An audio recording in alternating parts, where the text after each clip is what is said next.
Saudara, kami sambung lagi perbincangan kami mengenai penundaan pemilu yang diputuskan oleh PN Jakarta Pusat yang berdasar dari gugatan dari Partai Prima yang merasa ada kecurangan di dalam proses verifikasi pemilu yang lalu. Masih bersama Alif Kamal Haladi, Wakil Ketua Umum Partai Prima, Ferry Amsari, Pakar Hukum Tata Negara Universitas Andalas. Tadi saya sudah pamitkan, tapi ternyata Mas Arief Budiman, terima kasih banyak. Ternyata sudah izin dari acara yang seharusnya dihadiri segera untuk bisa ikut menyelesaikan dialog kali ini. Mas Arief, terima kasih banyak. Jadi kita masih ngobrol nih berempat. Bang Ferry Amsari, bagaimana situasi ini kemudian nanti bisa dimengerti oleh banyak pihak, terutama juga oleh masyarakat Indonesia, bahwa Partai Prima mencari keadilan, harusnya ditanggapi secara serius oleh KPU, dan bagaimana kemudian pemilu ini tidak boleh terlambat, tidak boleh apalagi gagal semikian rupa. Di mana titik temunya berkaitan dengan PN Jakpus yang mengabulkan keseluruhannya ini dari gugatan Partai Prima. Bang Ferry. Ya, pertama aspek konstitusionalnya dulu, Mas Bayu. Pada dasarnya pemilu tidak bisa ditunda. Ada 7 azas pemilu ya. Langsung, umum, bebas, rahasia, jujur, adil, dan keberkalaan pemilu, yaitu 5 tahun sekali. Itu azas pemilu menurut pasal 22E ayat 1 Undang-Undang Dasar. Artinya seluruh azas ini tidak boleh dilanggar, apalagi azas yang paling penting soal keberkalaan itu. Sebab begitu pemilu ditunda, yang rusak seluruh sistem ketatanegaraan. Nah, itu sebabnya putusan itu harus betul-betul diabaikan. Kenapa? Karena yang dilanggar konstitusi. Jadi tidak hanya kompetensi absolutnya yang dilanggar, juga konstitusi. Lagian yang diminta atau problematika substansial dalam perkara ini adalah soal hak Partai Prima tidak bisa ikut pemilu. Hak keperdataannya yang terganggu, mestinya yang diperbaiki itu saja. Jangan berimbas kepada ruang hukum publik, yaitu hak-hak publik untuk ikut pemilu 5 tahun sekali. Nah, ini sudah terjadi di dalam hukum. Kalau kompetensi absolut dilanggar, maka putusan itu harus dianggap batal demi hukum, alias tidak pernah ada. Tetapi yang perlu diperhatikan adalah proses penyelenggaraan yang buruk juga berkaitan dengan azas lain ya, jujur, adil. Ada azas penyelenggaraan soal profesionalitas di pasal 3 Undang-Undang Pemilu. Nah, di titik ini kita harus betul-betul mengamati KPU, sebab begitu penyelenggaraan mengabaikan nilai-nilai itu, maka nilai penyelenggaraan tentu akan minus. Dampaknya juga kepada demokrasi yang baik atau buruk. Nah, oleh karena itu perlu diperbaiki putusan ini, baik melalui jalur banding atau ketentuan hukum yang berlaku soal pengabaian itu. Nah, untuk hak Partai Prima, saya pikir memang kita perlu serius ya merespon ini, karena ini bukan soal Partai Prima saja, tapi juga partai-partai lain dan kita sebagai pemilik suara. Kalau KPU mau jujur, membuktikan bahwa betulkah Prima salah atau kami yang salah, gampang, sederhana sekali persoalannya. Cukup KPU membuka dan melakukan audit terhadap sipol. Nah, ini kan sampai hari ini KPU tidak berani. Tentu saja akan timbul tanda tanya bagi kita, kenapa KPU tidak berani mengaudit sipolnya? Karena biang masalahnya di sana. Jangan-jangan KPU memang melakukan banyak kesalahan sehingga tidak berani. Oleh karena itu saya sama dengan prinsipnya dengan Mas Arief, dalam ranah hukum itu justice delay is justice denied. Hukum yang kemudian ditunda-tunda, hak partai, hak warga negara, kalau ditunda, maka itulah ketidakadilan itu sendiri. Oleh karena itu bagi saya memang ini problematika yang betul-betul membutuhkan mata publik bersama. Terima kasih kepada Kompas yang sudah membangun kesadaran ini. Saya pikir dengan diskusi ini publik bisa melihat ya problematika sesungguhnya apa dan pilihan hukumnya apa. Jangan kita melihat bahwa kita menentang PN Jakpus ini dianggap tidak melindungi hak-hak Partai Prima. Tidak begitu persoalannya. Ini cara yang salah dan hasilnya juga akan salah. Kalau kemudian ada hak-hak yang terganggu, ini yang harus dibenahi. Sampai sejauh ini saya melihat tidak ada etikat baik dari KPU untuk sungguh-sungguh merespon persoalan ini. Contoh paling sederhana soal banding. Banding itu cukup dinyatakan Mas Bayu, ini harus menunggu pula salinan putusan yang sah, yang tentu saja kalau saya lihat tabiat pengadilan lama itu. Cukup dinyatakan kita banding, selesai urusan. Soal memori banding yang dituliskan itu bonus tambahan ya, tidak wajib sifatnya. Nah, di sini sudah terlihat sebenarnya indikasi KPU sedari awal tidak serius melindungi hak-hak konstitusional kita. Saya agak khawatir ya, KPU ingin bermain panjang. Ya, nanti banding, nanti kasasi, lalu nanti putusannya adalah kalau diterima putusan PN Jakpus ini, lalu KPU dengan seenaknya mengatakan kalau sudah ingkrah kami sepakat untuk melakukan penundaan pemilu. Jangan-jangan Prima hanya dimanfaatkan untuk tujuan-tujuan kelompok tertentu untuk mencurangi proses penyelenggaraan pemilu. Iya, Bang Alif. Saya mau melanjutkan Mas Ferry tadi. Memang dalam sistem sipol itu banyak kejanggalan yang kami temukan. Contohnya misalnya pada saat putusan Bawaslu yang mengharuskan Prima itu melakukan perbaikan-perbaikan di beberapa provinsi, di beberapa kota. Nah, ketika kami masuk kembali ke sipol itu, ternyata surat keputusan KPU untuk Partai Prima itu justru melakukan pembatasan-pembatasan. Ada 5 kota kabupaten yang nggak bisa kami buka di sipol itu. Sementara perintah Bawaslu itu mengharuskan buka semua. Nggak boleh KPU membatasi itu. Apa nah, alasan KPU waktu ditanya nggak bisa dibuka? Ya nggak ngomong apa-apa. LOK menanyakan kepada petugas KPU, kenapa kami nggak bisa buka ini? Mereka nggak bisa jawab. Kami laporkan ke Bawaslu. Bawaslu juga bilang, oh kami juga nggak punya kewenangan. Kami juga diberi pembatasan oleh KPU. Loh, terus kami harus mencari keadilan di mana dalam situasi-situasi seperti ini?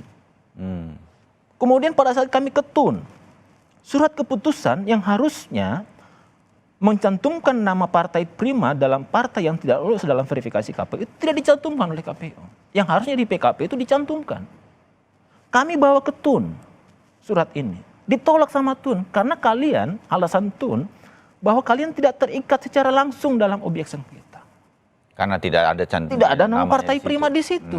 Jadi sementara perintah PKPU harus ada nama Partai Prima, harus ada nama partai-partai. Jadi saya menganggap seolah-olah tidak bisa kemana-mana memang Partai Prima untuk mengajukan. Betul yang dibilang Mas Ferry tadi. Ini kami digantung segantung-gantungnya oleh KPU. Di situ Desember kemarin makanya kami sudah teriak, ini ada hal yang salah. Ini ada yang tidak beres di KPU. Tolong hentikan dulu proses pemilu ini. Kita benahi dulu manajemennya. Kita benahi dulu seperti yang dibilang oleh Mas Ferry. Kita audit KPU ini. Kita audit sistemnya. Kita audit ke orang-orangnya. Ada apa? Kenapa sampai kemudian KPU memperlakukan seperti ini?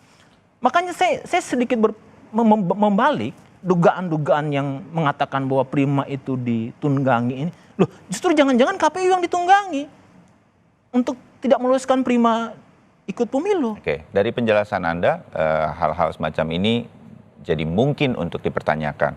Mas Arief, berkaitan dengan apa yang dialami Partai Prima yang kita dengar kali ini, tahapan-tahapan yang seharusnya transparan, jadi sebetulnya ini kalau betul terungkap ini kan menjadi masukan bagi KPU yang sekarang. Mengapa tidak bisa mempertahankan apa yang harusnya bisa dipertahankan? Itu juga pertanyaan sih bagi saya, baik di Bawaslu maupun di PT UN.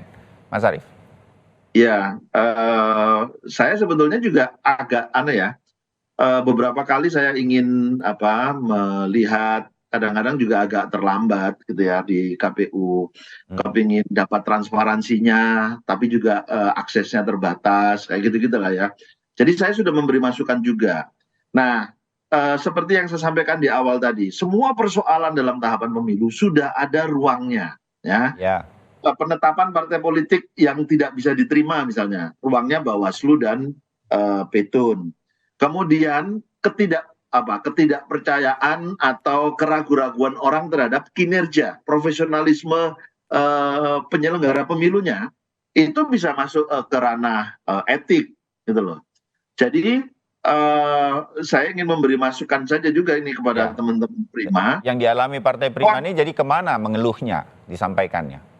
Nah, kalau keluhannya adalah soal profesionalisme tadi, bekerja dengan sipol yang tidak maksimal, tidak profesional, itu ada ruang etik untuk menyelesaikan persoalannya. Betul nggak? mereka tidak profesional. Jadi supaya kita tidak berdebat di luar gitu loh. Makanya saya apresiasi kalau penyelenggara dan peserta pemilunya itu menyelesaikan menggunakan ruang-ruang yang sudah disediakan. Jangan lagi menyelesaikan persoalan tahapan pemilu di jalanan. Itu penting jadi catatan kita itu. Ya, tapi saya mau melanjutkan Mas Oke. Arief. Mas Arief, kami paham bahwa ada di DKPP untuk persoalan etik, persoalan tidak profesional.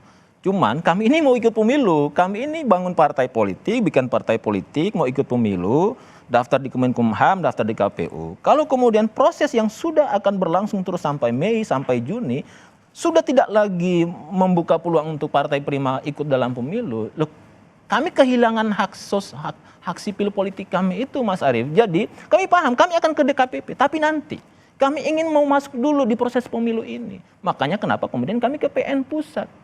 Gitu Mas Arief. Kami paham, kami pasti akan ke sana, cuman jangan dulu.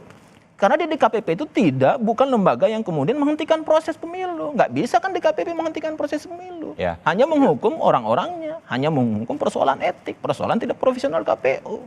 Ya, artinya Mas Arief begini, kalau ada tahapan-tahapan yang sudah ingin dilakukan oleh Partai Prima ini tetapi tadi bahasanya digantung sedemikian rupa, jadi nggak bisa juga mengajukan di PT UN dan langsung ditolak karena tidak terdaftar dan lain-lain.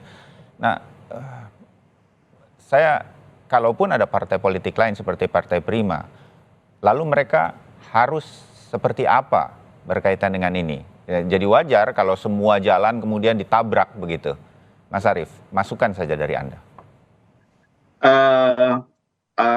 Kalau kita mau bicara based on regulation ya, sudah nggak ada lagi. Ruangnya memang yang disediakan oleh undang-undang untuk sengketa partai politik ini ya di dua ruang tadi sebetulnya, di Bawaslu dan di Petun, gitu loh. Kalau jadi, secara undang-undang, ya, kalau kita mau cari jalan yang lain, nanti akan ada problem hukum lain, gitu loh. Itu bisa dieksekusi atau tidak. Apalagi kalau misalnya putusannya, sebagaimana disampaikan Uda Ferry tadi, itu tidak konstitusional. Konstitusi memerintahkan pemilu dilaksanakan reguler 5 tahun sekali. Nah, tapi kalau ini dibalik, dimulai lagi dari awal, dan itu kemungkinan akan melampaui jadwal tahapan yang disusun oleh KPU, maka pemilu bisa tidak dilaksanakan 5 tahun sekali, bisa melampaui jadwal itu, dan itu tidak memenuhi azas penyelenggaraan pemilunya. Ya, Bang Ferry, kalau begitu dengan sistem hukum kita bahwa pemilu tidak boleh gagal, tidak boleh terlambat, ada kemungkinan apa yang diperjuangkan oleh Partai Prima ini akan menemui jalan buntu. Saya menganggapnya begitu, sedemikian rupa peradilan ini nanti akan dilakukan. Tetap pertanyaan saya adalah apa yang kemudian diperjuangkan dan dialami oleh Partai Prima, kalau ya itu menjadi keyakinan Partai Prima, mereka ada hal-hal kecurangan yang dialami oleh Partai Prima dalam proses pemilu ini, sambil pemilu berjalan.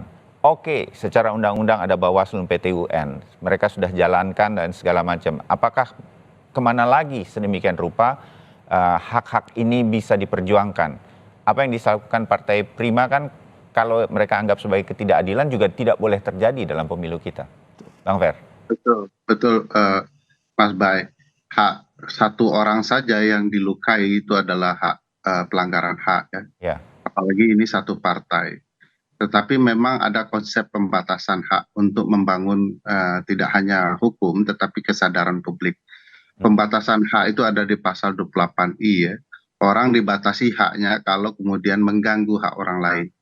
Jadi kalau seandainya Partai Prima dalam putusan ini atau dalam petitumnya tidak mencoba menunda pemilu, mungkin orang akan mendukung, mensupport Partai Prima di berbagai ranah. Saya pahami dan Mas Arief apalagi ya, langkah-langkah penyelenggara yang bertentangan dengan undang-undang dan undang-undang dasar ini mestinya harus ada ruangnya. Dari dulu dicita-citakan ada peradilan khusus pemilu untuk problematika seperti ini. Tapi tentu saja pilihan jalan itu pasti ada. Misalnya bukan tidak mungkin Partai Prima ke Mahkamah Konstitusi bicara soal pelanggaran-pelanggaran hak mereka yang dilakukan oleh penyelenggara pemilu. akan ada pasal-pasal di Undang-Undang Pemilu yang bisa dipermasalahkan, minta tafsir MK begitu ya. Dan melapor ke Dewan Etik DKPP ya, Dewan Kehormatan Penyelenggara Pemilu itu juga penting. Supaya kalau kemudian tuduhan unprofessional conduct itu, tindakan yang tidak profesional itu bisa dibuktikan dalam persidangan DKPP, tentu putusan itu akan bisa digunakan untuk persoalan-persoalan di pengadilan yang lain. Jadi bagi saya ada ruangnya. Cuman memang sisi emosional korban, mohon maaf teman-teman Partai Prima, saya harus menyebutkan ini, korban tidak profesionalnya penyelenggara pemilu akan kesana kemari ya. Namanya orang merasa tidak diadili, dia akan kemana-mana. Tetapi kemana-mananya itu karena ini partai ya, juga harus betul-betul profesional memilih tempat dan memastikan pemilu juga bisa berjalan dengan baik. Tapi apapun itu pilihan politik korban bagi saya perlu dicermati oleh penyelenggara. Jangan penyelenggara bersembunyi ya dari kasus alpanya putusan PN Jakpus ini terhadap tindakan-tindakan mereka yang tidak profesional, curang dan terbukti dari berbagai bukti yang ada. Ya, baik. Singkat Bang Alif, karena saya terbatas waktu, masih ada jalan DKPP, Mahkamah Konstitusi, ini akan dijalankan walaupun garis besar spanduk yang kita harus pasang, pemilu tidak bisa digagalkan, tidak bisa ditunda sedemikian rupa. Ya. Bang Alif. Pertama saya mau katakan bahwa tidak ada amar putusan di PN Pusat itu yang mengatakan bahwa ada penundaan pemilu. Menghentikan sisa tahapan pemilu 2024 dan kemudian kita mulai lagi dari awal 2 tahun 4 bulan 7 hari. Itu yang pertama. Jadi tolong siapapun tolong hormati putusan PN Pusat ini. Siapapun dia, mau ketua umum partai, mau dia menteri, tolong hargai putusan Pengadilan Negeri Jakarta Pusat. Itu putusan pengadilan, lembaga negara yang harus kita hormati dan hargai. Itu yang kedua. Yang ketiga, putusan ini harus menjadi alarm bagi semua pihak. Partai politik yang sudah sah menjadi peserta pemilu, calon anggota DPR, bakal calon presiden, bakal calon wakil presiden, anggota DPR kabupaten yang akan mendaftar nanti. Ini harus menjadi alarm bahwa ada yang tidak beres dengan KPU sekarang ini. Ada yang tidak beres dengan penyelenggara pemilu sekarang ini. Semua harus waspada dengan soal-soal seperti ini. Jangan sampai menjadi bom waktu di 2024 kalau kita biarkan. Baik. Semua akan menjadi masalah kalau sistem seperti ini kita biarkan, Mas Ferry. Ada yang tidak jujur, ada yang tidak adil di sana, Mas Ferry. Baik. Gitu, Mas Bayu. Ya, Mas Alif, terima kasih. Bang Ferry, terima kasih. Mas Arief Budiman juga terima kasih. Terima kasih. Banyak poin yang harus kita benahi. Ini demokrasi kita terus kembangkan. Pro dan kontra seperti ini mudah-mudahan menjadikan demokrasi kita jauh lebih baik beberapa waktu lagi nanti ke depan. Terima kasih untuk diskusinya. Selamat pagi untuk semua narasumber. Kita bertemu lagi di diskusi yang lain. Salam sehat.